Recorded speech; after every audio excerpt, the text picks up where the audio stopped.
Et un autre point que je souhaitais aborder, c'est au sujet de la solidarité. C'est vraiment, je dirais, fondamental, je pense, pour notre industrie.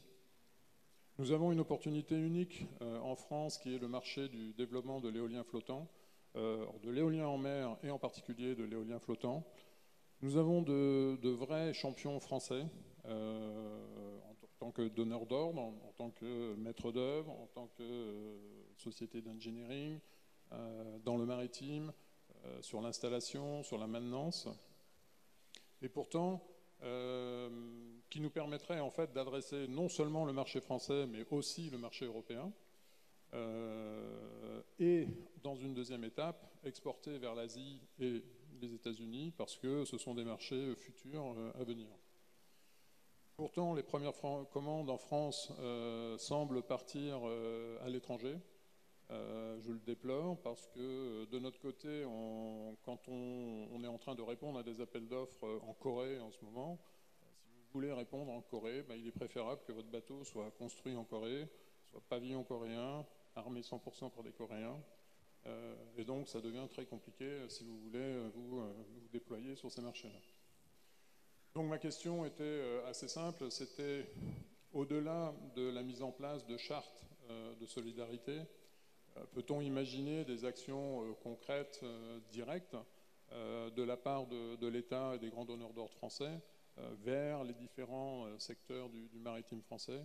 Parce qu'on a un vrai tournant, une vraie opportunité, une vraie fenêtre. Voilà. Merci.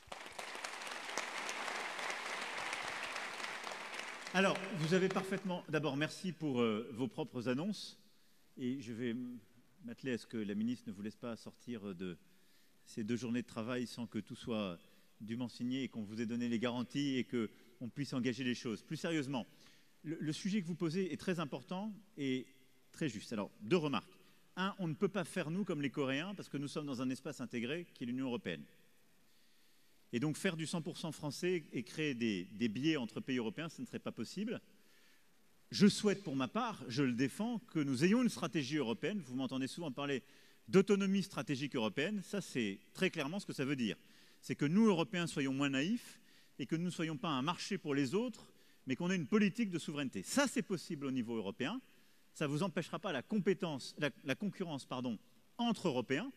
C'est-à-dire que vous pouvez tout à fait avoir un donneur d'ordre qui va aller chercher une entreprise, qui danoise, qui belge, qui néerlandaise, mais au moins entre Européens qu'on joue groupés.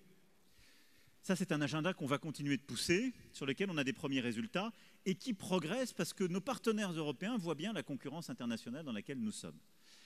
Mais je pense que c'est le bon cénacle pour que je vous passe ce message. La réponse, elle est beaucoup entre vous. Parce que toute la filière est là. Et on a un bon exemple qui est l'aéronautique français. On a un mauvais exemple, et je le dis, c'est historique, ce ne sont pas les acteurs d'aujourd'hui qui ont fait ça, mais c'est ce dont on a hérité, qui est l'automobile français. Et on a une différence qui est le tissu industriel de ces 2 secteurs dans notre pays. En France, l'automobile, pendant des décennies, a fait une chose, les donneurs d'ordre ont maltraité leurs sous-traitants. Ils ont baissé les prix, ils les ont massacrés, ils ont délocalisé. Bilan des courses, on a eu énormément de mal, et nous avons détruit beaucoup d'emplois industriels quand on compare avec nos voisins, en particulier les Allemands. C'est un fait. Mais ça a été aussi des choix d'industriels français, il faut être lucide avec nous-mêmes. On a une équipe de France là, qui est en train de changer, on réinvestit, on bouge beaucoup, on structure, et moi je travaille très étroitement avec tous nos industriels, donneurs d'ordre, sous-traitants de rang 1, 2, etc. Mais on a hérité de ça. À l'inverse, l'aéronautique français, il y avait un grand groupe, et il a structuré un comité de filière. Et à chaque fois, qu'est-ce qu'il a fait? Il a donné de la visibilité à ses sous-traitants de rang 1. Les sous-traitants de rang 1 en ont donné aux sous-traitants de rang 2. Et la filière a financé chez les plus fragiles la capacité à innover, à avoir du carnet de commandes. Je ne dis pas que tout est parfait dans le meilleur des mondes. Néanmoins, nous avons à chaque fois préservé du tissu industriel, dans les temps difficiles, mais nous avons toujours construit la capacité à innover. Suivez cet exemple. Au moment où on relance, c'est ça qu'il faut faire, c'est du jeu collectif. C'est une valeur de solidarité.